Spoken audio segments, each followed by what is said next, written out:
Vou começar. Em primeiro lugar, gostaria de agradecer enormemente a presença do secretário executivo do Ministério da Economia, Marcelo Guaranis. Eu tenho que apresentar um disclaimer aqui da Fundação Getúlio Vargas, dizendo que as manifestações expressas por integrantes dos quadros da Fundação Getúlio Vargas e por convidados que participam de eventos e transmissões online representam exclusivamente as opiniões dos seus autores e não necessariamente a posição institucional da FGV. Secretário, muito obrigada. Fernando Franco, presidente da Associação Brasileira de Agências Reguladoras, muito obrigada. Junto com o professor Gustavo Kercher, que é um pesquisador associado do Centro de Regulação, nós gostaríamos de recepcioná-los para esse webinar do Centro de Regulação e Infraestrutura da Fundação Getúlio Vargas. Eu vou começar fazendo uma introdução aqui. Obrigado, viu, Júlio? Vou agradecer isso tudo na hora que eu começar a falar. Obrigado. Sim. Então, o Marcelo Guaranis é um profissional de vasta e inconteste experiência e capacitação. Né? O ministro Paulo Guedes, lembra uma vez, disse que a chave do sucesso, né, era contar com pessoas que fossem sempre profundas conhecedoras da administração.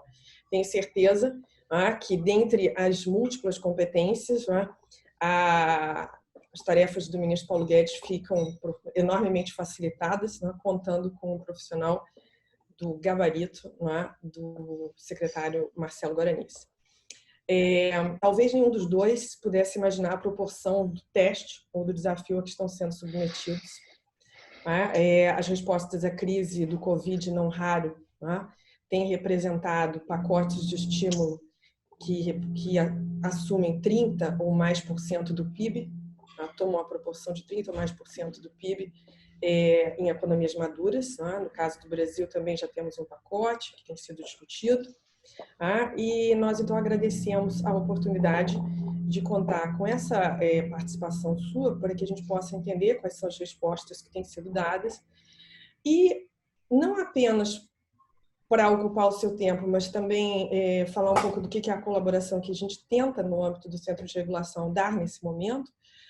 Nós vamos aproveitar e fazer um lançamento do monitor regulatório do Covid-19, é uma iniciativa independente do Centro de Regulação, que tem na concepção e coordenação, além de mim, o professor Gustavo Kercher, que conta com a implementação através do CERI-Lab. Então, o que foi a nossa avaliação? É que as respostas, elas, num primeiro momento, tomam a forma de um conjunto de medidas, regulações, que podem ser leis, decretos, portarias, seja do Executivo, do Legislativo, do Judiciário, dos entes reguladores, não apenas as agências reguladoras percebidas tradicionalmente, mas o próprio Banco Central, a CVM e tudo mais. E nós pensamos que, por mais que os agentes estivessem demandando respostas e remédios da administração, eles também estariam de pronto buscando ações na justiça, no afã de se proteger. Mas que no final do dia é preciso que a gente tenha uma avaliação muito abrangente, muito sólida, para poder entender o que são esses impactos, o que são os impactos desta crise da pandemia, e como é que eles se manifestam e repercutem nestes vários agentes, para que aí a gente possa não apenas produzir respostas adequadas, baseadas em evidências da parte da administração, mas que também a gente possa, até do ponto de vista dessas ações do judiciário, caminhar para soluções desses conflitos que nos permitam restabelecer a atividade econômica e resgatar as posições das pessoas e das empresas num momento tão importante. Nosso esforço, então, aqui toma duas formas, No primeiro, nós apresentamos esse monitor regulatório do Covid-19, que vai estar disponível, então, na página da Fundação e que é livre, que mostra de modo atualizado diariamente o que tem sido todas essas respostas normativas, um conjunto de artigos, interpretações, as pessoas são absolutamente bem-vindas a colaborar.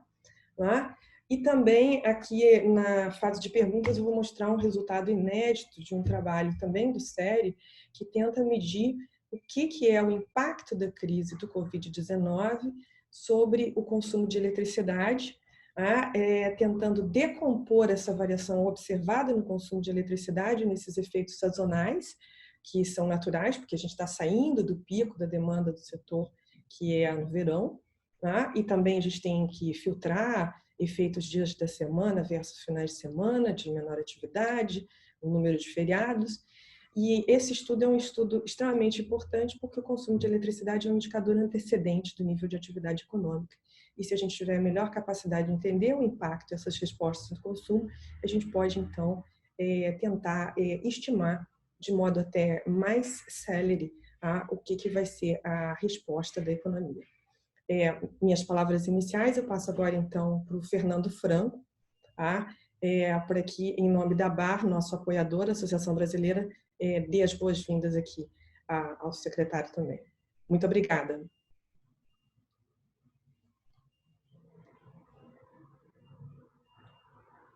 Boa tarde a todos. Eu queria cumprimentar a Joísa, a Fundação Getúlio Vargas, o Marcelo, o Ministério da Economia e o professor Gustavo. Essa parceria que é realizada entre a Fundação Getúlio Vargas e o Centro de Regulação, o CEREG, o ABAR, já pegando o link que foi colocado agora anteriormente pela Joísa, ele é extremamente importante dentro do ponto de vista inicial de que o que é que nós precisamos, o que é que está sendo feito, o que é que foi normatizado em relação a essa epidemia que nós estamos vivendo. Para que a gente possa, na verdade, conhecer o problema, para que a gente possa ter uma solução para o problema, a gente precisa conhecer, na verdade, o problema e o tamanho desse problema.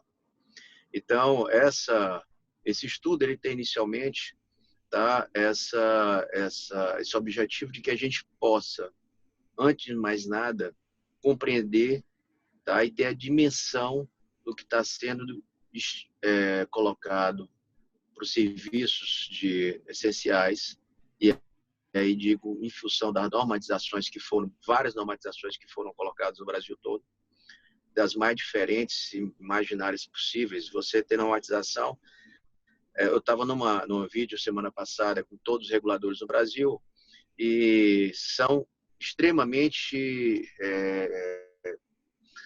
elas não têm uma linha unânime, elas são extremamente divergentes. São várias medidas diferentes uma da outra. Então, é extremamente importante que a gente que haja, e aí foi a iniciativa da ABAR e da Fundação Getúlio Vargas, de tentar compreender e estudar todas essas normatizações. É uma situação extremamente, eu não preciso dizer da gravidade, eu acho que isso já está pacífico, tá? É uma coisa que acho que nenhum aqui, e acho que nunca se vivenciou, pelo menos nessas novas gerações,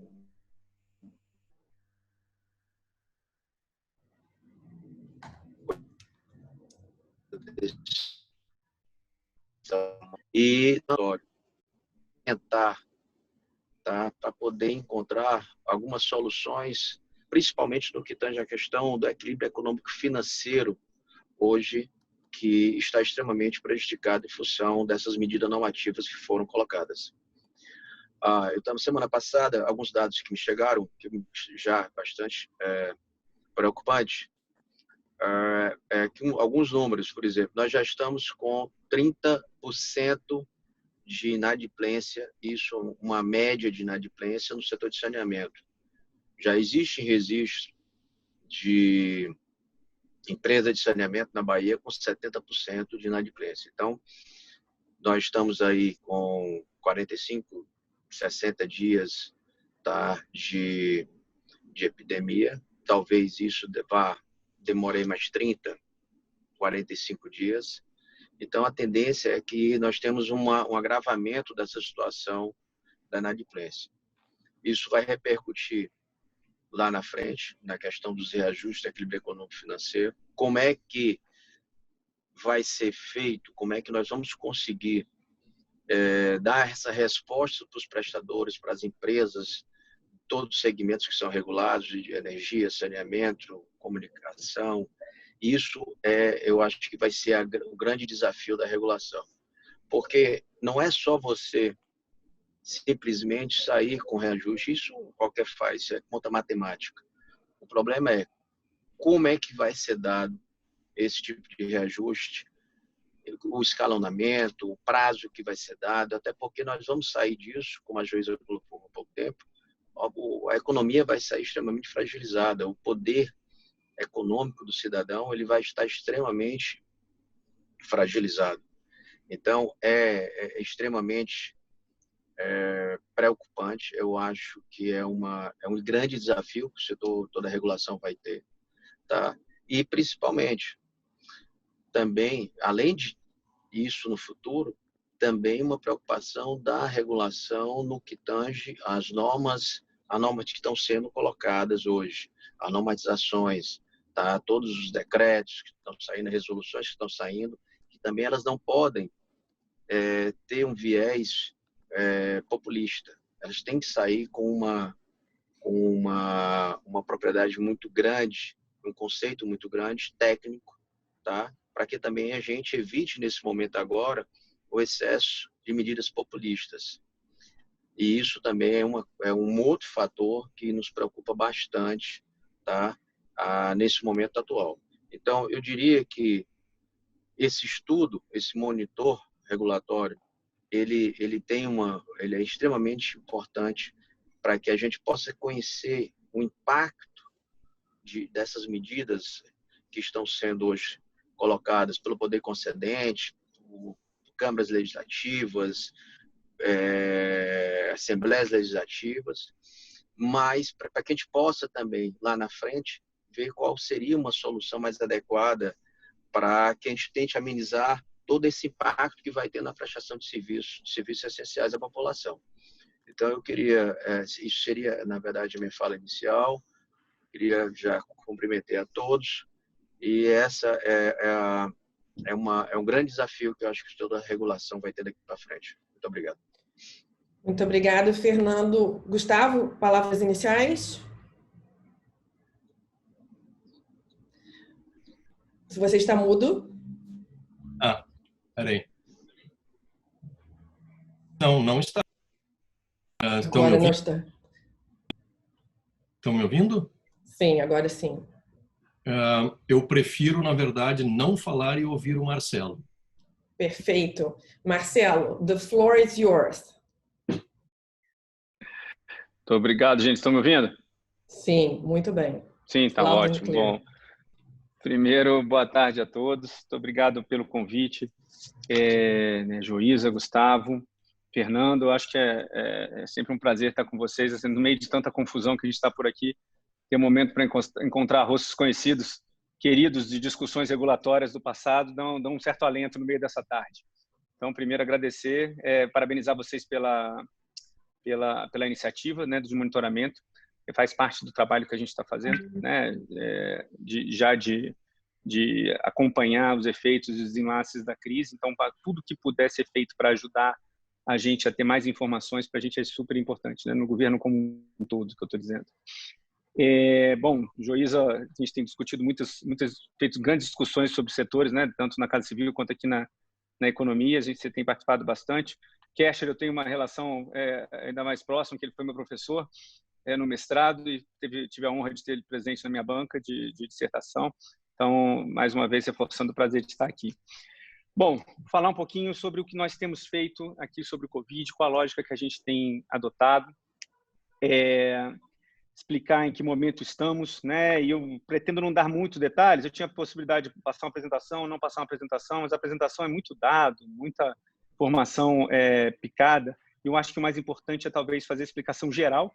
E aí, o que vocês precisarem de informações e dados, até para complementar o trabalho de vocês, para a gente é um prazer passar. A gente está também fazendo um trabalho de monitoramento e avaliação. Bom, como vocês conhecem aqui o Ministério da Economia foi algo criado no passado, né? Ele está aqui atrás de mim, nessa janelinha daqui. Fica o organograma do nosso pequeno ministério, é uma fusão de 4 diferentes ministérios: Fazenda, Planejamento, Indústria e Comércio e Trabalho, né? Previdência já fazia parte do Ministério da Fazenda desde o governo Temer. E o grande objetivo dele foi entendemos que temos uma necessidade de fazer uma grande reforma na economia, né? Não adianta só gastar menos, não adianta só fazer uma reforma previdenciária, não. A gente tem que mudar os fundamentos da economia para poder crescer de forma estruturada e sustentável.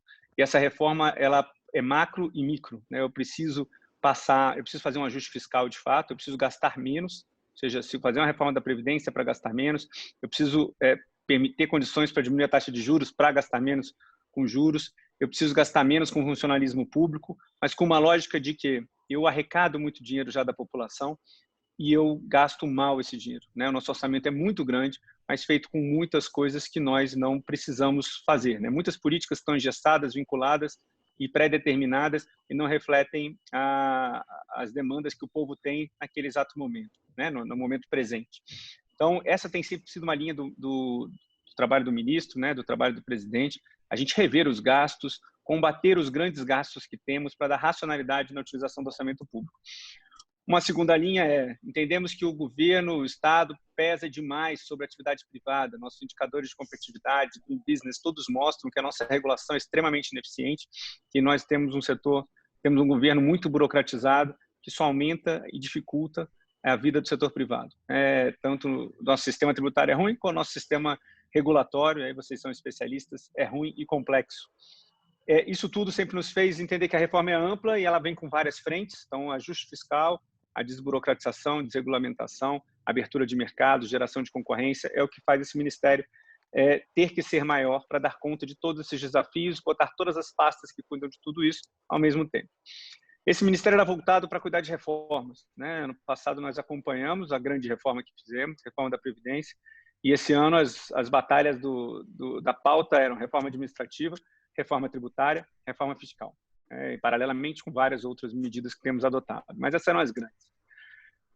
Final de fevereiro, né, nós já estávamos acompanhando, aí todos nós acompanhando os efeitos do coronavírus no mundo, né? Lembrando que janeiro era uma coisa distante na China, em fevereiro começa a chegar na Itália, a gente começa a se assustar, mas o marco temporal, acho que para mim importante é o carnaval, né? Carnaval estava todo mundo na rua pulando, com a menor noção do que estaria acontecendo um mês depois, né? Um mês depois, a vida é completamente diferente já.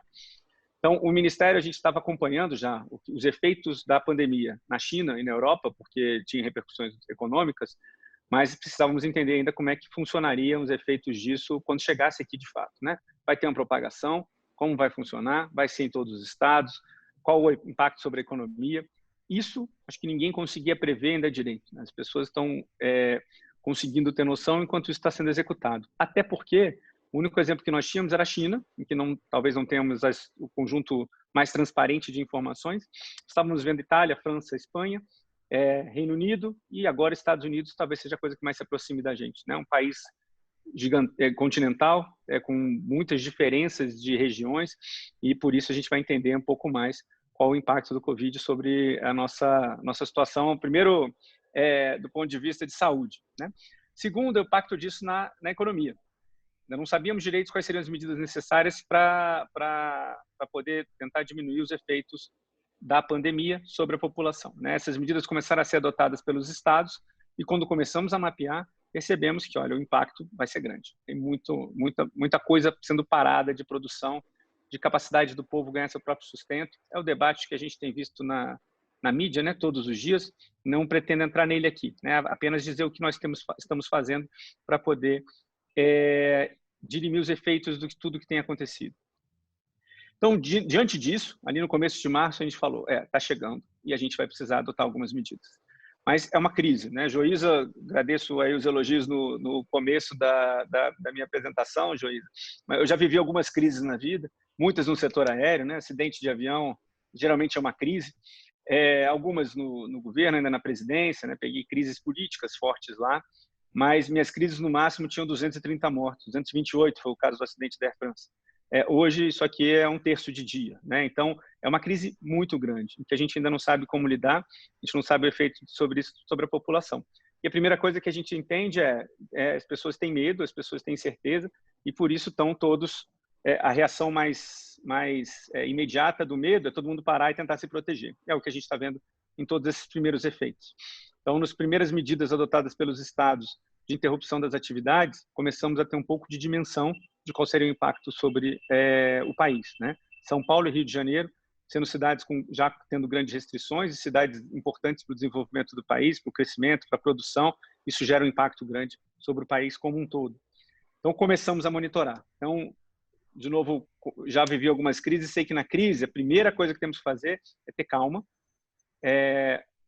atenção, mas tem que ter calma. A gente tem que monitorar o que está acontecendo, analisar os efeitos, ter capacidade de tentar interpretar os dados, né, dentro da ansiedade que uma crise gera, mas nós temos que ter calma para anunciar as coisas. Comunicação é algo muito importante. As medidas têm que ser adequadas para aqueles momentos, né? Um acidente de avião, quando cai um avião, você tem várias pessoas muito ansiosas para terem respostas rápidas. Não adianta, tem um protocolo para seguir, né? Para coronavírus, ninguém tinha um protocolo. Ninguém tem um protocolo estabelecido para a pandemia. Então, a gente teve que criar um protocolo. Então, a primeira coisa é, vamos monitorar os impactos sobre os setores. Vamos ver o que a gente precisa ir fazendo para cada momento. A gente tem um orçamento público limitado e a gente vai precisar, a gente não sabe quanto tempo vai durar. Até hoje, a gente não sabe, né? Acho que ninguém sabe o tempo que vai durar a crise. A gente tem algumas expectativas, mas nenhuma certeza. E precisamos ser parcimoniosos nas medidas, mas temos que fazer medidas adequadas para cada momento que a população estiver vivendo. Grande conjunto de... Então, nossas grandes preocupações desde o primeiro instante foram... A primeira maior preocupação foi vamos cuidar dos vulneráveis. Então, tem uma população vulnerável que pode ser mais atendida pode ser mais atingida pelo Covid, a gente tem que cuidar dessa população. Então, o primeiro pacote de medidas que a gente começou a adotar, ali de começo de março, né, meados de março, o Ministério, então, de uma fábrica de reformas, voltou toda a sua estrutura para fazer ações emergenciais e a gente estruturou um grupo que começou a funcionar dia 13 de março para gerar medidas de resposta ao Covid. Primeiro pacote foi, vamos cuidar dos vulneráveis, vamos dar mais recursos para os vulneráveis poderem enfrentar e estarem prontos para a Covid. Então, a primeira levantada de ações foi, vamos antecipar o 13º, por exemplo, dos aposentados do INSS. Então, o pessoal, para ter mais recursos na mão, né, poder se preparar para aguentar, vai ficar em casa, qual é a incerteza, como é que a gente vai ter que fazer?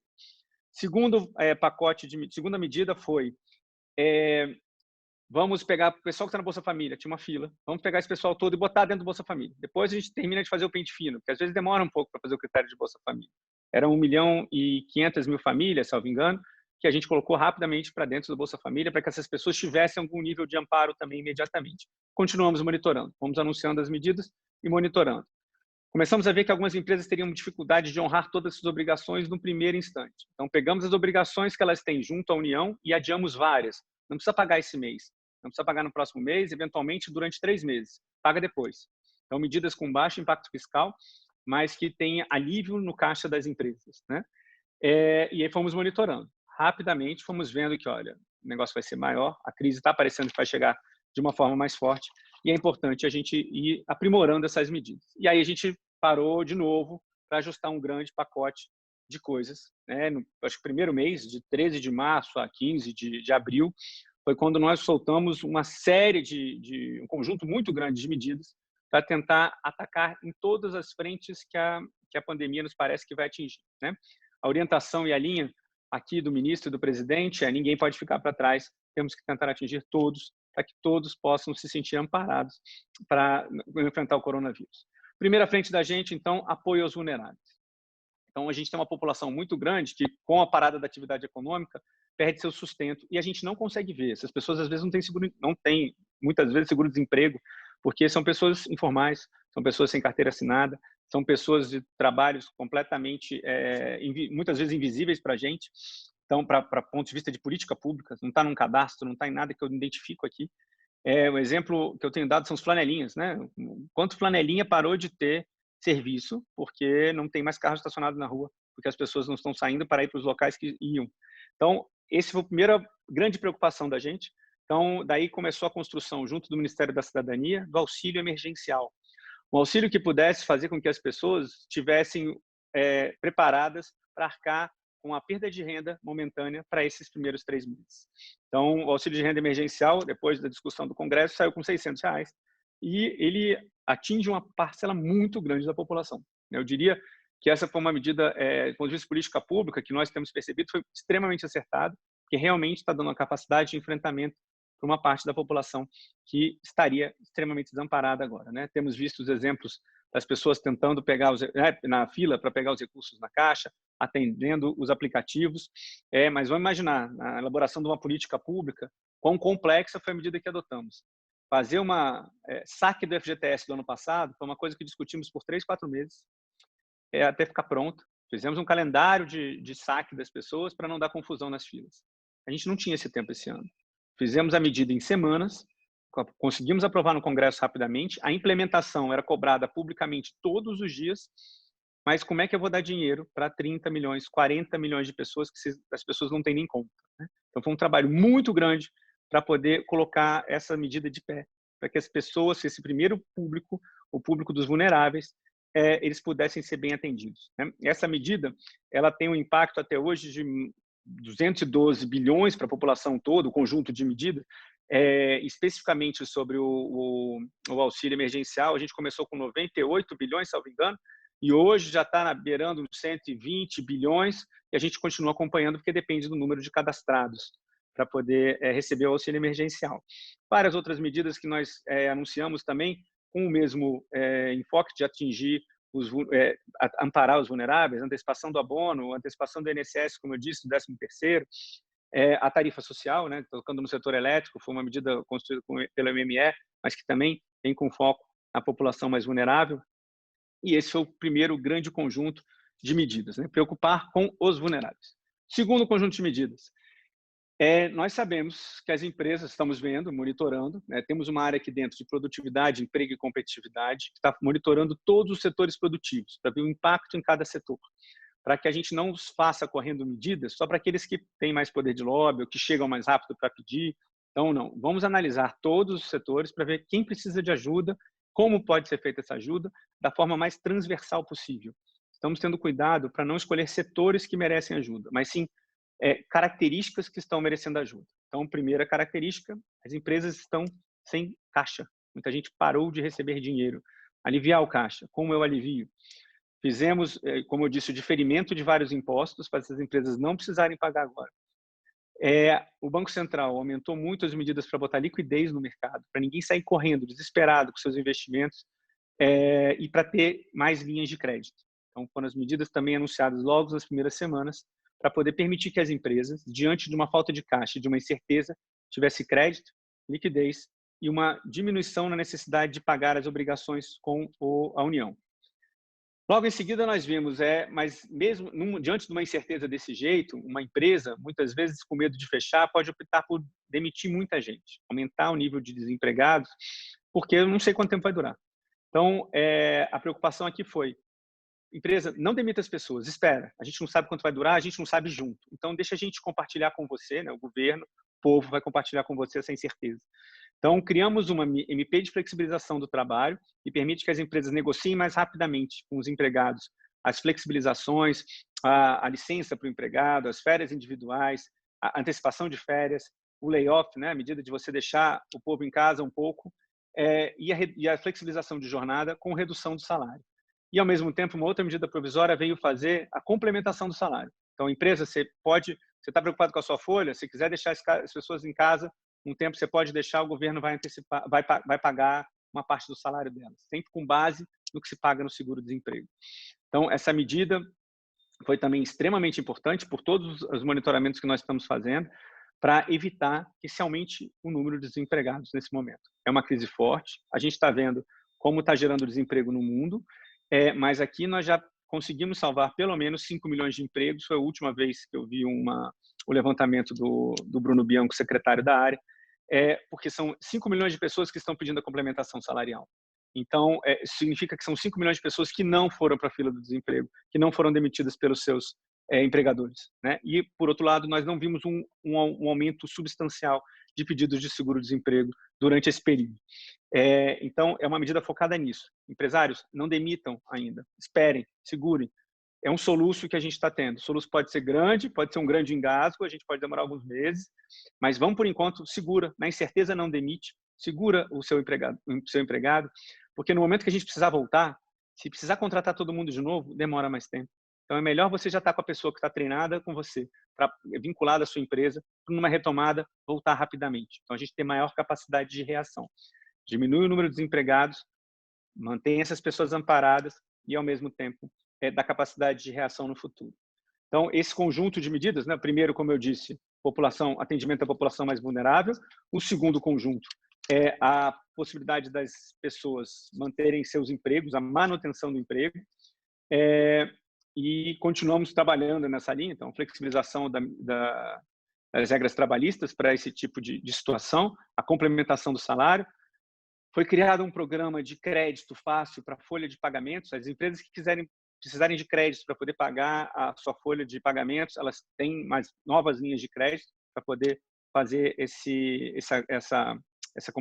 pagamento do salário, né, também nesse momento. Então, é um grande conjunto que essas são as medidas mais representativas, né? Então, vulneráveis, manutenção do emprego, e um terceiro conjunto, combate à pandemia. Precisamos dotar todos aqueles que precisam de recursos rapidamente para que eles possam enfrentar esse momento. Então, o Ministério da Saúde, quanto você precisa? 5 bilhões? Foi a primeira leva que a gente deu para eles de recursos. E eles continuaram pedindo de acordo com as demandas deles. Tem outros ministérios que trabalham junto nisso, Ministério da Cidadania, Ministério da Mulher, Ministério da Damares, o Ministério da Educação, através dos hospitais universitários. Quem precisar de recurso, é nossa atribuição na economia fazer o orçamento se mexer para poder dar recursos para essas pessoas, né, para esses ministérios, fazerem um combate. Então, no governo federal, isso é muito importante, e estados e municípios também, porque são os estados e municípios que cuidam dos hospitais, cuidam da saúde, né, são responsáveis por cuidar da saúde.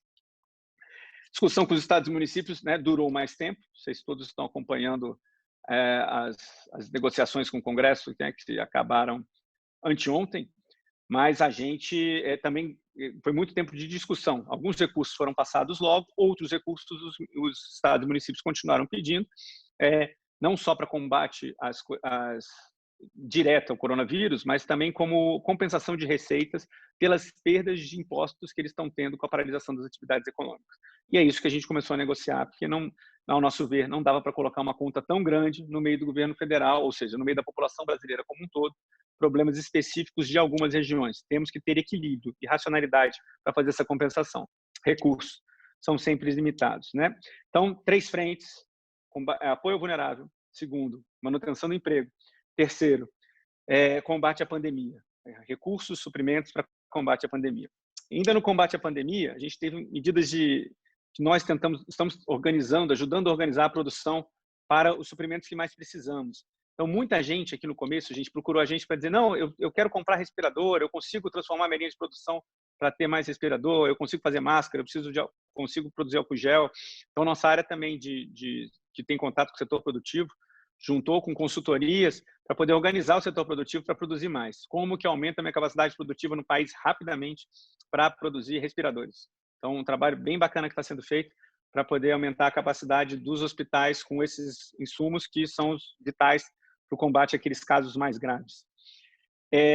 Então, aí foi toda a parte de flexibilidade de orçamento para que a gente pudesse dar os recursos para que os entes precisam, né? Acompanhando a discussão do ponto de vista legal, né? Muito dessas... Bom, quando a gente começa a gastar tanto dinheiro, isso trava em todas as minhas regras fiscais. Eu tenho 3 regras fiscais principais.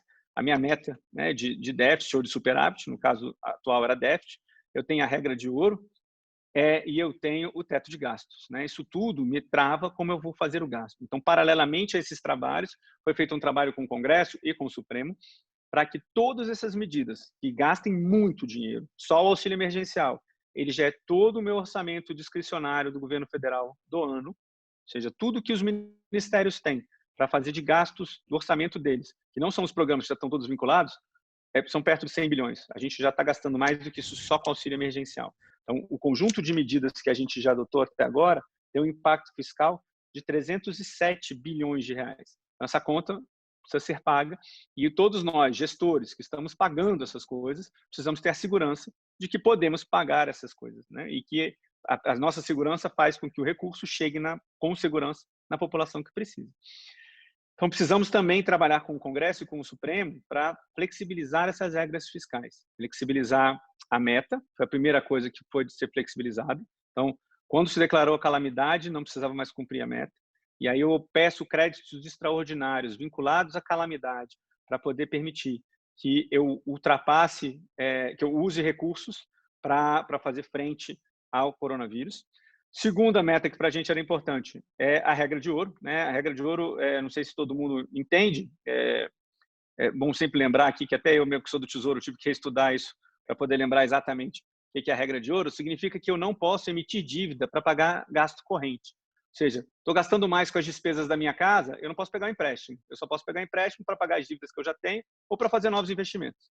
Como várias dessas coisas são despesas correntes, nada disso é investimento, então eu vou precisar emitir dívida para poder pagar isso. Então tem que ser flexibilizado da regra de ouro para poder fazer isso. Ou seja, o Congresso me autoriza a gastar mais, eu vou precisar pegar mais empréstimo para poder dar conta de tudo que a população está precisando. Então também foi uma coisa que precisamos flexibilizar. E a outra coisa é o teto dos gastos. Todas essas despesas vinculadas ao coronavírus, elas não entram no teto. Isso também foi alvo de uma grande negociação com o Congresso, e aí nessa semana, terça-feira, se não me engano, foi aprovada a PEC do orçamento de guerra, né? Permitindo que a gente tenha flexibilidade dessas medidas, dessas regras, para este momento de emergência. Na emergência, podemos agir como numa emergência, sempre com responsabilidade, mas podemos agir com emergência. Então, esse é um conjunto de medidas, né? Apoio ao vulnerável, manutenção de emprego, combate à pandemia, né, através de recursos e suprimentos, o que se precisa, que nós trabalhamos nesse mês, né? Fizemos um conjunto de medidas impressionante, assim, minha vida de servidor público, eu nunca vi tanta coisa ser feita tão rápido, com uma dimensão tão grande, durante um mês, né? Estamos aí há quase 2 meses do início do nosso grupo de crise, começou dia 13 de março, então nesse último mês nós tivemos esse grande pacote de medidas. Terminado finalzinho, pouco mais de um mês do início da crise, nós paramos, falamos, está na hora de parar de criar medida. Vamos continuar agora monitorando os setores para ver como estão se reagindo, se tem setor que está sofrendo mais, se o dinheiro está chegando de fato para a população, para verificar se as políticas públicas que desenhamos, planejamos, pensamos, primeiro está conseguindo ser implementada.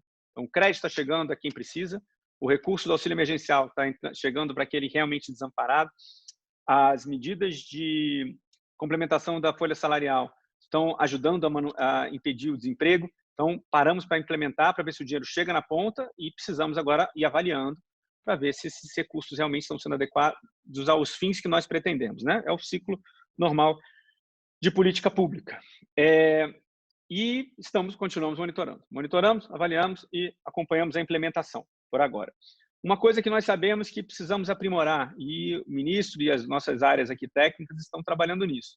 Algumas medidas de crédito estão tendo dificuldade de serem utilizadas, ou seja, no momento que o pessoal está precisando de muito crédito, é porque o pessoal, de fato, está numa situação muito ruim. Então, quem está com uma situação financeira pior está tendo dificuldade de pegar recursos nos bancos que eles precisam justamente para estar na situação ruim. E o banco também está do seu direito de entender, olha, como é que eu vou dar dinheiro para quem está numa situação pior? Então, estamos analisando essas situações, em que setores estão impactando mais, para que a gente possa também trabalhar em políticas específicas para isso. Algumas políticas já foram discutidas no Congresso, outras ainda vão ser, mas é o nosso grande foco de elaboração de medidas, né? Então, grande parte do nosso esforço agora é implementação e monitoramento, e algumas lacunas que nós podemos estar vendo para complementar essas medidas, focadas no crédito. Daqui para frente, gente, agora é acompanhar, né? A gente tem que acompanhar para ver quanto tempo dura a crise, se todas as medidas que fizemos estão sendo, de fato, suficientes, né, para amparar a população, e acompanhar o tempo, né? Porque as medidas têm um prazo de 3 a 4 meses. Passado esse período, a gente tem que analisar se os efeitos serão os mesmos e a gente vai estar conseguindo sair da crise, né? Todo mundo está rezando para sair da crise com o mais rápido possível e com o máximo de saúde, né? Então, nós também estamos aqui, mas continuamos vigilantes. Ao mesmo tempo, a gente tem trabalhado na parte da retomada, né? Passado isso, a gente vai ter passado pela maior crise que o país já viveu, né? O mundo inteiro está passando por uma crise gigantesca. E a gente vai ter que entender como é que a gente fortalece o crescimento depois daí. Como é que a gente sai da crise e volta a ter um país crescendo. Na nossa visão, o país já estava decolando no começo desse ano, né? As taxas de crescimento, os indicadores que nós estávamos vendo, mostravam que o país já estava numa trajetória boa de retomada de crescimento estruturada. E a gente tinha que continuar as reformas. Administrativa, tributária e fiscal estavam na pauta desse ano. O debate também foi público durante essas últimas 2 semanas, mas aqui dentro, acho que dentro do governo está bem alinhado de qual é o plano. Então, o plano é o que a gente já tinha. Todas as coisas que travavam a nossa economia antes da crise começar vão continuar travando a nossa economia depois. Burocracia, alta regulação pesada, falta de avaliação adequada do que a gente gasta o dinheiro público, excesso de gasto do dinheiro público, tudo continua sendo trava do nosso desenvolvimento. Então, a gente vai continuar tendo que fazer essas reformas todas, mas, ao mesmo tempo, avaliar que outras ideias podem vir para que a gente possa fazer o país crescer mais rápido, com um emprego. E essa discussão a gente está fazendo agora na Casa Civil, no Plano Pro Brasil, vendo como também acelerar investimentos. Teve um debate muito grande de investimento público e investimento privado. Nós não temos nada contra o investimento público, mas temos que priorizar o privado, por questão de eficiência e capacidade de fazer. E o investimento público, a gente, de fato, tem que colocar recursos públicos onde for dar maior retorno para a sociedade, né? Onde realmente precisar ser feito. Então, tem uma priorização da carteira e sempre respeitando o teto, para que todas as medidas que estamos adotando elas sejam emergenciais, circunscritas ao momento de crise. A gente não pode ter um aumento de gastos para o ano que vem por causa da crise. O gasto da crise foi durante a crise, 3, 4 meses. Passou isso, volta para a reta normal, volta para a trajetória normal. E ano que vem, a nossa trajetória tem que continuar sendo a mesma, aprimorando, né? Os gastos não podem contaminar os nossos gastos perenes. Esse é o trabalho que a gente tem feito, gente. Tem sido um período de muito trabalho. Já trabalhei bastante na vida, mas esses últimos 2 meses foram meses bem intensos. E estamos aqui alertas e monitorando os próximos passos, né? E à disposição de vocês sempre. Super obrigada. Gustavo, considerações suas agora, antes de eu passar algumas perguntas rápidas aqui. Bom, considerações minhas, na verdade, são perguntas para o Marcelo. Bom, antes de mais nada, boa tarde a todos. É um prazer estar com todo mundo aqui discutindo o tema, lançando um monitor regulatório. Eu tenho uma questão muito específica, Marcelo, sobre contratos de infraestrutura, equilíbrio econômico-financeiro e medidas legais tomadas ao longo do tempo e medidas que serão tomadas ao longo do tempo. Normalmente, questões relacionadas a equilíbrio econômico-financeiro são pontuais, ou seja, são ocasionadas por um determinado evento que tem início, meio e fim. Elas são normalmente resolvidas pelo contrato de concessão, né? A gente olha para o contrato para ver qual é o enquadramento do evento e como ele é tratado no contrato de concessão, e são resolvidas normalmente na instância da regulação, ou seja, é o regulador que verifica o impacto, o regulador que toma a medida e o regulador que chancela eventual solução para o problema. No ambiente em que nós estamos vivendo agora, essa não tem sido a solução, talvez não deva ser mesmo a solução. O que a gente tem visto, para alguns setores, pelo menos, são normas gerais, medidas provisórias, basicamente, e alguns atos de reguladores setoriais, endereçando questões relativas, por exemplo, à indústria, ao setor aeroportuário, setor elétrico, que foram tratados por meio de uma MP. De diversas MPs, desculpa. Isso me permite entender que nós estamos tratando ou trataremos o problema do equilíbrio econômico-financeiro das concessões quase que na forma de uma política pública. Ou seja, nós não vamos endereçar o problema com base em contratos individualmente considerados, mas nós vamos tratar de setores de maneira ampla. Nesse contexto, a minha pergunta é sobre o papel do Ministério da Economia no âmbito do acompanhamento, sugestão e encaminhamento dessas soluções todas. Que entendo que enquanto a questão fica circunscrita à regulação, ao contrato, ela se resolve naquele plano. Quando nós temos um conjunto de normas gerais, como medidas provisórias, que tratam do problema genérico do equilíbrio econômico-financeiro de maneira também genérica, isso me parece já assumir uma dimensão de Estado. E aí eu imagino que o Ministério da Economia tenha um papel preponderante, tenha um papel importante como interlocutor ou como um controller, em última instância, dessas medidas. Enfim, queria entender um pouco como é a coordenação hoje entre diferentes instâncias da União e medidas de controle ou de reequilíbrio de contratos de concessão. Excelente. Você quer fazer todas juntas? O que você prefere fazer? Nós temos... Não, peraí, nós temos até 16 horas aqui. Tem algumas outras perguntas. Eu não sei se você poderia ter 10 minutinhos a mais ou não. Pode até 16h10? Não, vamos. Tá, tem então, uma outra reunião aqui que a gente fala. Tá, então pode seguir a do Gustavo e depois eu apresento algumas outras. Agora, só pendurando uma na pergunta do Gustavo, quando a gente observa as respostas que têm sido dadas em outros países, em vários desses casos, bancos públicos, bancos de desenvolvimento, mesmo em economias desenvolvidas, estão fazendo parte ativa desses pacotes de estímulo e, em alguns casos, com operações contingentes de alívio de capital, por exemplo, participação em equity. Esse é o caso da Austrália, esse é o caso da Alemanha. Isso está sendo pensado no Brasil, inclusive, para a infraestrutura? Sim. Bom, excelente pergunta, Gustavo, Joísa. Como é que a gente tem monitorado isso, né? Eu acho que tanto os setores regulados como os demais setores produtivos, a gente tem estruturado aqui a forma de regulação, né? A área de produtividade, emprego e competitividade, o secretário é o Carlos da Costa, é quem tem feito esse acompanhamento maior.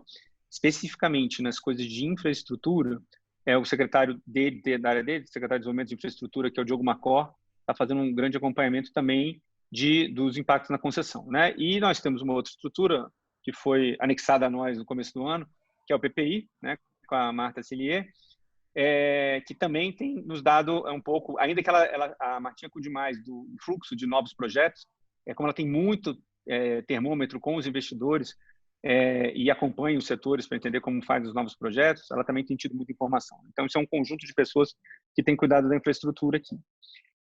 Casos amplos ou soluções amplas ou específicas, né? Minha primeira resposta, Gustavo, seria, cara, vai depender do setor, vai depender do contrato, vai depender de como cada setor trata do seu problema. É muito difícil eu pensar numa solução ampla para todos os concessionários de todos os setores, porque pode ser que tenham setores que não estão sendo tão impactados. Assim, eu não vou ter um impacto geral sobre todos os concessionários de serviços públicos, né? Com certeza, né? Por exemplo, telecomunicação não pode não estar sendo tão atingida como está sendo atingido os aeroportos, né? Setor elétrico, acho que o Joísa vai ter mais informações até sobre isso, como está sendo atingido o setor elétrico. Então, a gente não sabe, talvez, ainda qual o impacto de cada medida sobre cada setor. E aí, quando eu entro nas esferas, nas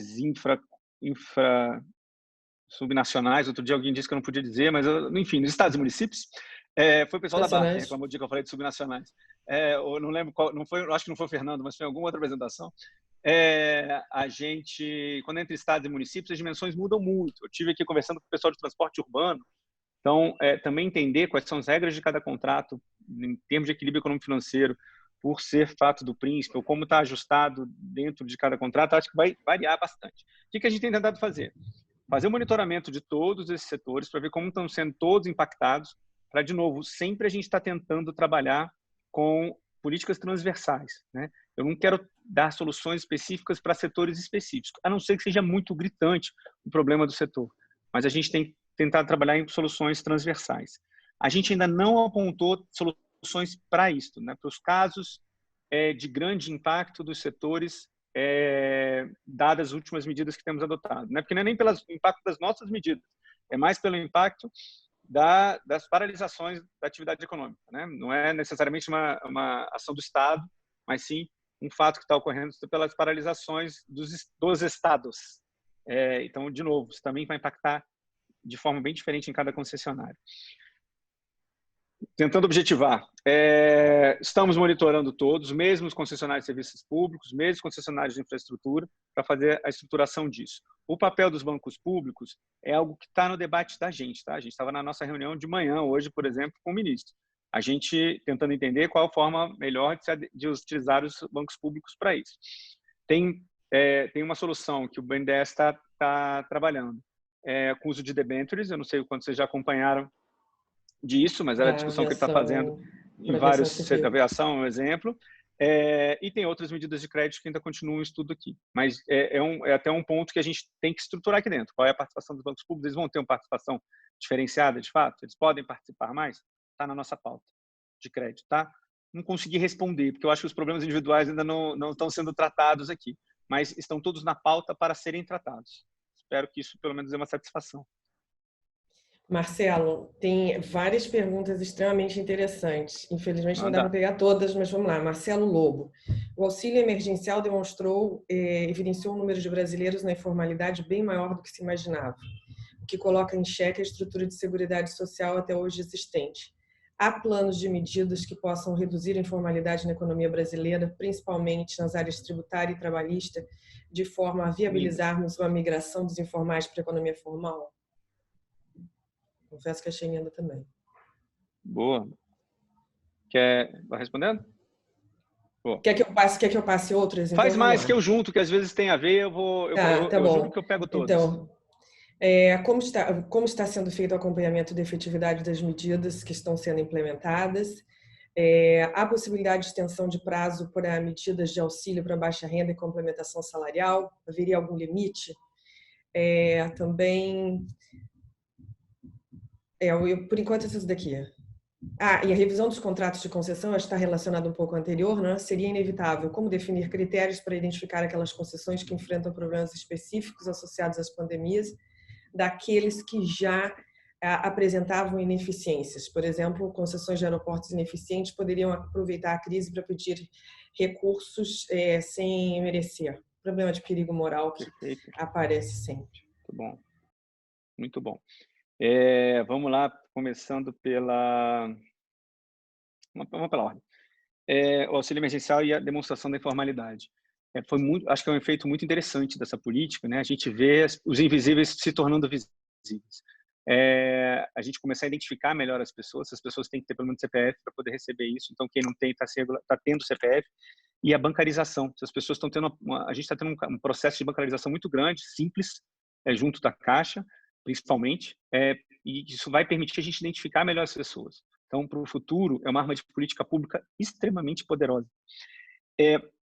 Como reduzir... Então, é bom a gente verificar essas pessoas, é bom a gente identificar, é óbvio, como qualquer política, a gente vê isso, a gente tem aqui uma parte que faz avaliação da política pública, avaliação do gasto, e nos últimos 3 anos começou a funcionar uma revisão da política. Então, quando a gente olha a Bolsa Família, muito legal, a Bolsa Família é uma política pública muito adequada, mas tem um monte de gente recebendo que não deveria estar recebendo.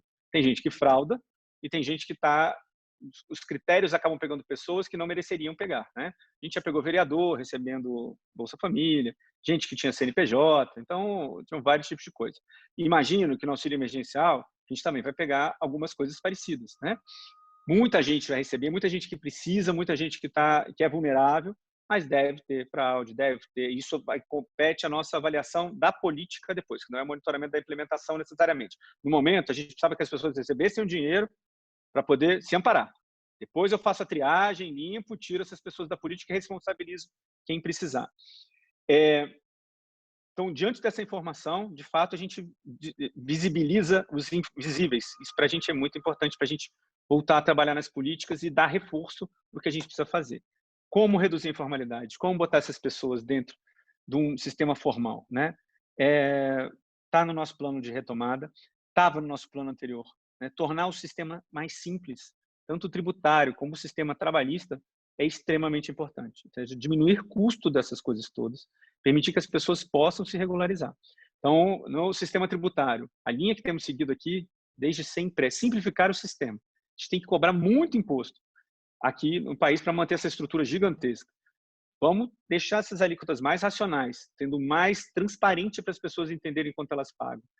É aí que tem os perdedores, né? Que tem muita gente, tem muito benefício fiscal, e a gente tem que pagar muito imposto por causa dessas pessoas que têm benefício, e quando a gente faz uma alíquota mais próxima de única, isso vai tornando difícil, porque os perdedores não querem pagar um pouco mais.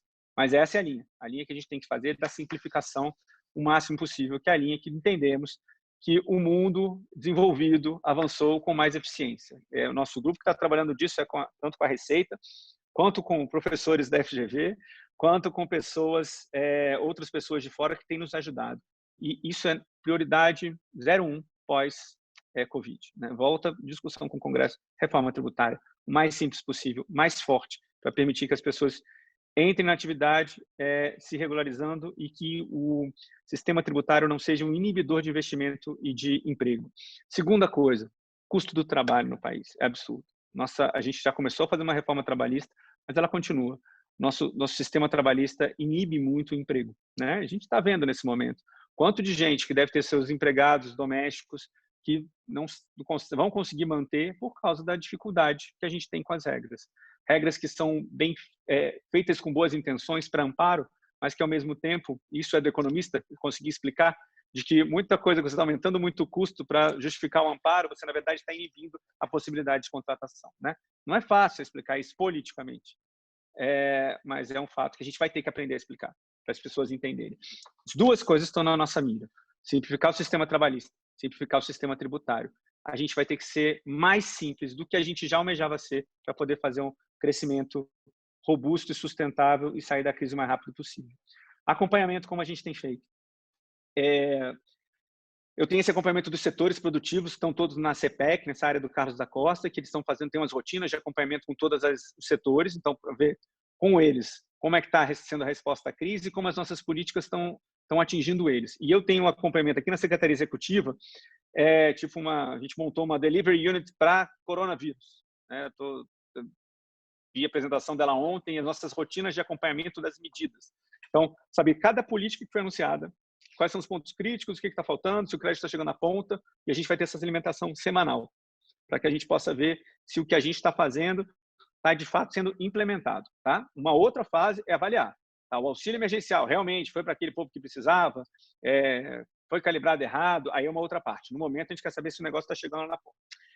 Auxílio emergencial e bem é o benefício do emprego, se os dois são suficientes no prazo que foram estipulados. Regra importante para a gente aqui os auxílios que estamos dando são para a emergência, é para este momento e durante a emergência. Passou a crise, eles têm que parar, né? Não dá para ficar prorrogando, ainda que entendamos que vai ter terão pressões políticas para prorrogar tudo. A gente tem que ser muito claro com a sociedade. Gente, muito legal o que a gente fez, né? Mas só para emergência, senão a gente vai ter que aumentar o imposto de todo mundo, isso não pode acontecer. Então, para ambos os auxílios, a gente está monitorando para ver o tempo da crise, para que os auxílios sejam do tempo da crise. Se perdurar demais, a gente vai ter que voltar a fazer conta de novo, para ver como é que a gente lida com os próximos meses, né? Mas esperamos que os 3 próximos meses sejam suficientes para que a gente possa começar a voltar para uma atividade normal, tá? E vamos estudando, com base até na primeira pergunta, né, da informalidade. Será que tem outras políticas sociais que a gente pode desenvolver para atingir mais esse povo que a gente viu agora? Isso é muito importante. E aí volta para a discussão da reforma fiscal. Como para a gente é muito importante a gente fazer isso tudo, respeitando a nossa capacidade de orçamento, a nossa credibilidade do país, e as medidas emergenciais não alterem a nossa estrutura de gasto, que já é ruim, mas que a gente está numa trajetória de correção e de melhoria, tudo tem que respeitar o teto. Então, se eu quiser gastar mais com alguma política social que a gente acha meritório, a gente vai ter que revisar as despesas que a gente já tem hoje. Que outras despesas que a gente tem aqui? Que outras renúncias tributárias eu tenho aqui que está atrapalhando o que o povo precisa? Esse benefício social precisa ser criado, eu preciso rever outros gastos para poder dar dinheiro para o que a sociedade realmente precisa. Revisão, a última pergunta foi a revisão dos contratos econômicos, do equilíbrio econômico financeiro. Desculpa, repete ela para mim, Josi, ela está na telinha? Telinha, sim. Na verdade, dos contratos de concessão de aeroportos, tentando falar se existiria algum tipo de preocupação para separar quem precisa de quem não precisa ou eventual... Sim. É o risco moral. Isso.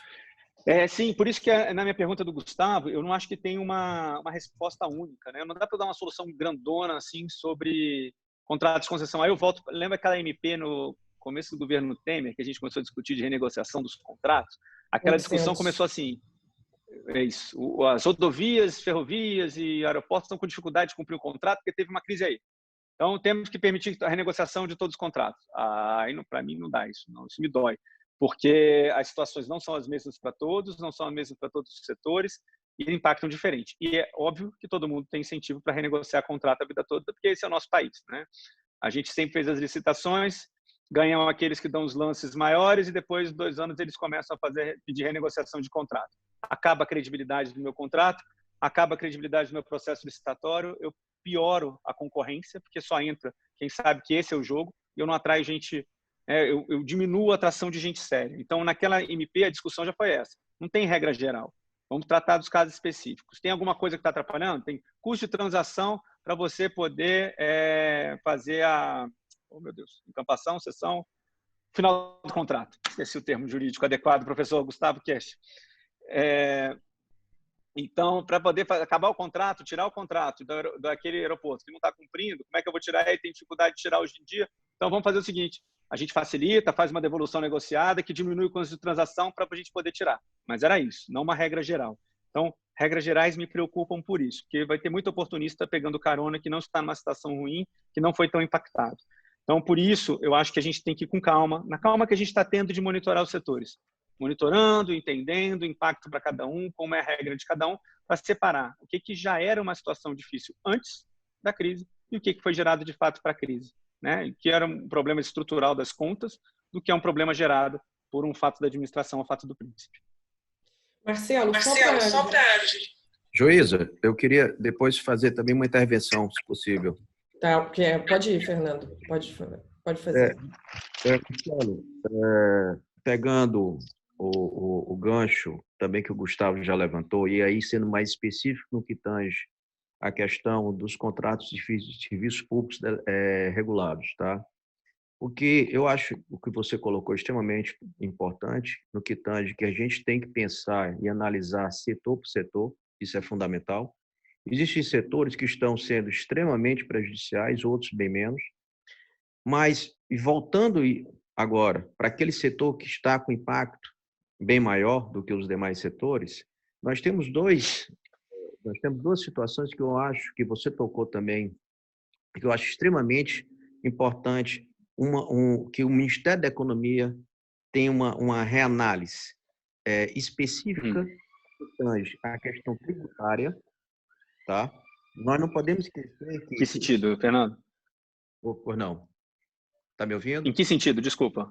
Estou ouvindo, mas em que sentido tributário? Quando você tem serviços você tem uma tributação extremamente elevada, tá? Hoje e aí, muita dessa tributação, por detrás você tem a questão do ICMS, que a gente sabe que é a delegação dos estados.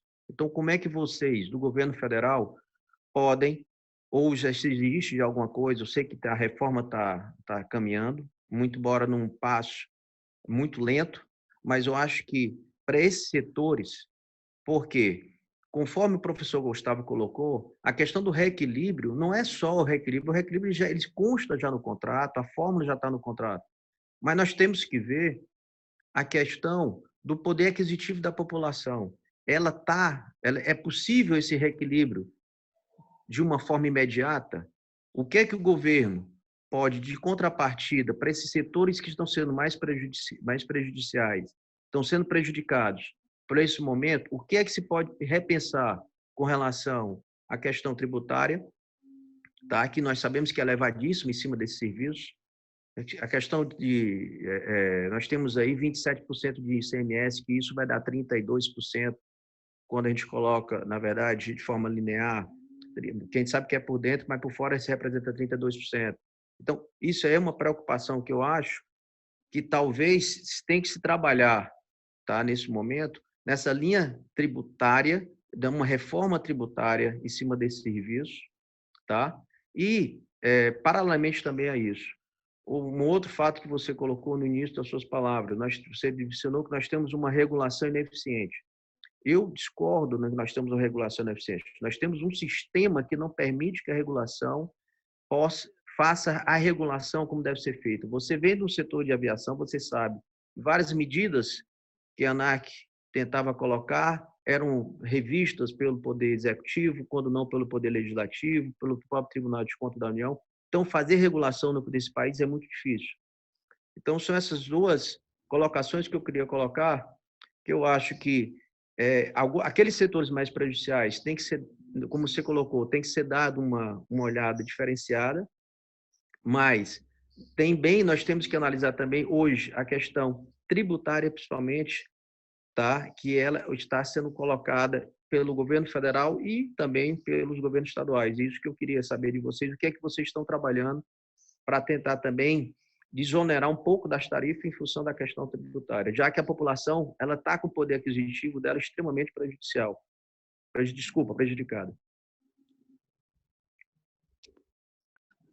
Obrigado, Fernando. Marcelo, Habilitei o som aqui, porque tem uma manifestação aqui embaixo, o povo grita e toca som de vez em quando. Fala. essa vai ser a última, e aí depois só vou fazer as nossas considerações. Tá ótimo, tá ótimo. Exposição, juízo.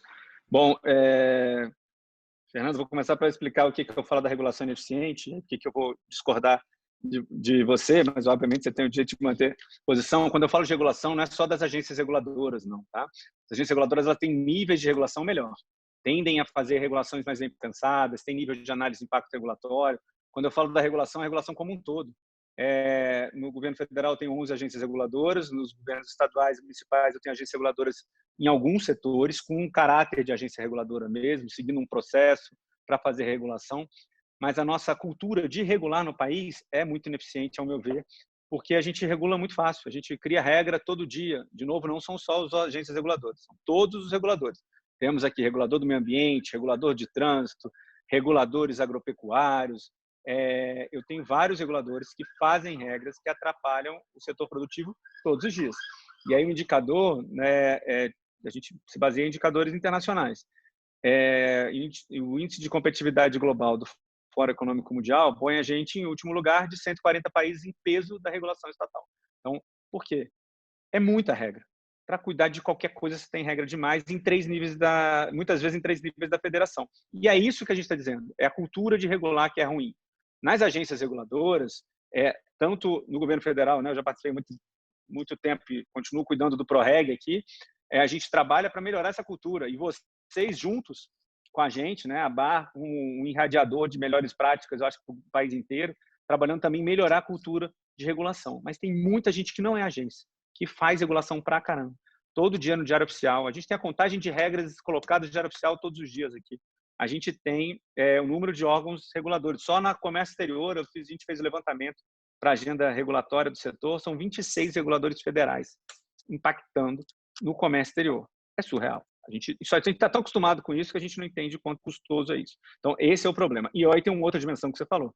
Segurança jurídica é baixa quando a gente usa o judiciário. O judiciário também entende pouco o efeito da regulação e muitas vezes reverte regras que foram bem embasadas, têm análise de impacto regulatório, são necessárias, o judiciário vai lá e flexibiliza ela. E aí gera uma confusão geral mesmo. Aí é a instabilidade regulatória, o peso da regulação e a falta de segurança jurídica. Sobre uma medida central, né, de novo, com reanálise da tributação, né, para os setores. Você mesmo colocou, tem tributações dos setores, principalmente que vocês cuidam, né, da BAR, tendo contato com as estaduais e municipais, de tributos que não são nossos, né? Isso não significa que não seja um caos de qualquer forma. O ministro costuma chamar o nosso sistema tributário de manicômio tributário. É impossível a gente entender quanto a gente paga de imposto. Indicadores internacionais colocam o Brasil em último lugar em complexidade de pagar imposto. A gente nem entende isso, porque a gente está tão acostumado com essa zona que a gente acha normal. Não é normal. Tem que simplificar tudo, tem que mudar tudo, tem que ser o imposto mais simples possível. Mas temos dificuldade para fazer tudo que é federativo. Então, a nossa reforma tributária, a estratégia que estávamos até agora, faz a federal. Vamos fazer a federal, já é um grande ganho, e aí a gente vai, os estados e municípios vão ver que aquilo melhorou bastante e vão vir juntos. Não sei quem acompanhou a reforma previdenciária, gente, foi parecida. A gente tentou fazer uma reforma previdenciária federal, todo mundo junto. Os estados e municípios não queriam contrapartidas, tudo bem, então não vem. Quando a gente faz a nossa reforma, mostra os efeitos da nossa reforma, muitos estados e municípios, vieram para poder fazer a reforma deles. E aí é o efeito. Se a gente pudesse fazer essa tributária logo de partida, ia ser melhor para o país inteiro. Mas não é fácil coordenar 27 unidades federativas, né? Então, por isso, é mais fácil talvez a gente continuar com a federal e depois fazer o resto das outras dimensões a reboque, deixando fácil de ser acoplada a nossa lógica. Especificamente para desonerar os setores neste momento, a gente tem feito medidas de diferimento. A gente não tem feito medidas de redução de impostos agora. Tudo pode ser analisado, tá? Mas também, como todo mundo, nós também precisaremos de alguns recursos quando terminar isso tudo. Então, por isso que a melhor forma da gente trabalhar não vai ser solução geral. Solução vai ser solução específica. Setores estão com problemas, os problemas são focalizados na gente. Qual é o problema? É demanda, é estrutura, qual é a dificuldade? Vem para cá para a gente poder conversar, para a gente poder fazer a melhor solução possível para cada setor que não contamine a economia como um todo. Essa é a nossa preocupação e essa é a diretriz que o ministro tem nos dado. Obrigada, Marcelo. Então, para encerrar aqui, eu só vou compartilhar a minha tela aqui rapidinho. Vamos ver se eu consigo compartilhar corretamente. Você consegue ver aí o monitor regulatório? Tem um começo. Eu consigo ver a cabeçalho do navegador. Vê se você clica em alguma coisa. Tem alguma coisa. Vamos lá. Safari com Reg Monitor. Você consegue ver o monitor regulatório agora? Consegue? Consigo. Tá, então aqui o monitor regulatório fala das publicações. Então aqui você disse que o período teve determinado período em que houve maior número de regras. Aqui a gente consegue saber o que vem do executivo, do judiciário, o que são os diferentes reguladores, né? Emitindo portarias, despachos. Consegue consultar todos eles, porque o executivo estava compilando o que eram as suas medidas. Nós já temos 717 aqui, considerando o executivo, o judiciário, esses reguladores que incluem, além das agências, CVM, Banco Central e Legislativo. Isso federal, isso tudo federal. Tudo federal. O nosso desafio agora é, com o apoio da BAR, conseguir, então, entrar no nível que eu até então chamava de subnacional, mas depois você me diz qual é a palavra correta, você e Fernando. Fernando, me diz aí, eu não lembro quem foi que um dia que eu falei subnacional, falou que eu estava sendo pejorativo. Eu confundo.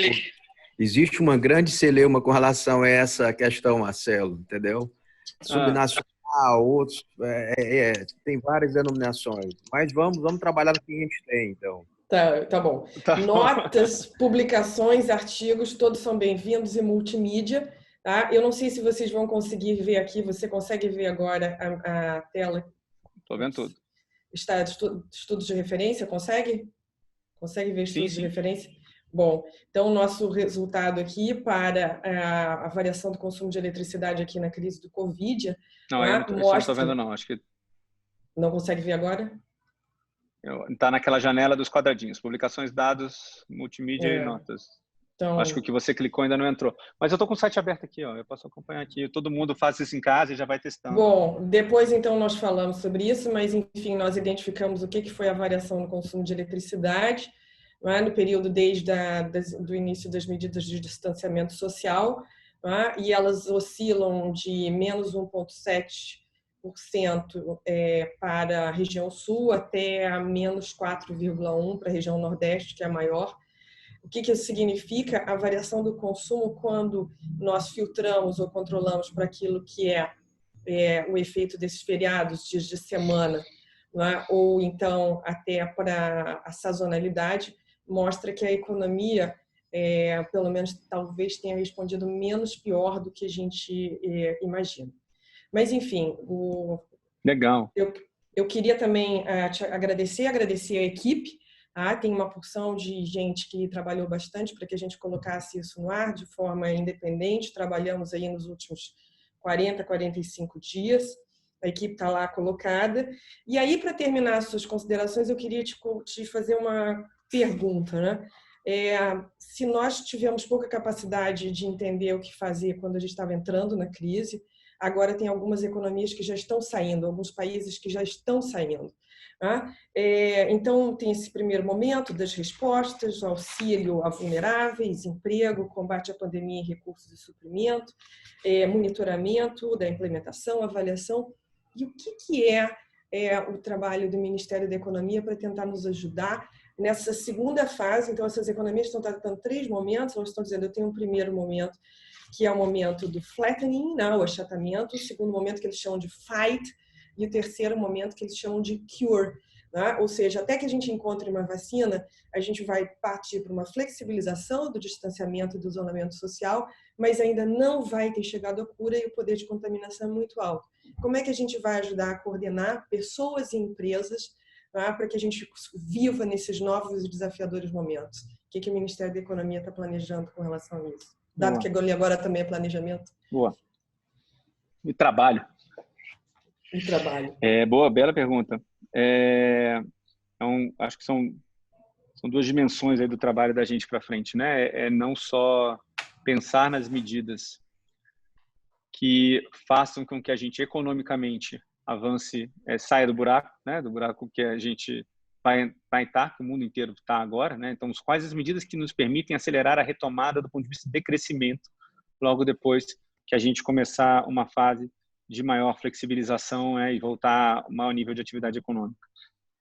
Isso a gente está trabalhando já trabalhávamos com um conjunto de reformas, que a gente agora está revisitando todas elas, entendendo o que eu preciso intensificar para poder passar por esse momento agora, trabalhando junto da Casa Civil, que está coordenando o trabalho dos ministérios aí no Pró-Brasil, identificar aqui que precisa de investimento, onde que eu preciso acelerar mais ainda, que medidas institucionais são do entendimento dos outros ministérios para fazermos, e essa outra sua dimensão, que é a dimensão mais operacional mesmo, né? Tipo assim, o que nós aqui na economia podemos ajudar a tentar fazer a coordenação das forças produtivas, né?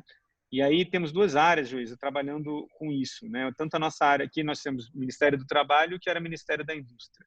Então, o Ministério o CEPEC, ela também está trabalhando com as empresas também para fazer protocolos de retomada, né? O pessoal não tem nada ainda preparado, pelo que eu entendi, estão todo mundo ainda estudando e avançando e olhando as práticas fora, né? Eu acho que tem uma vantagem da gente estar um pouquinho para trás de todo mundo. A gente vê o que está acontecendo lá, né? E tem esperança. Uma prima minha que mora em Barcelona falou: nós somos a sua cobaia, que agora está na retomada da Barcelona, faseada, com pontos para poder ultrapassar de cada fase.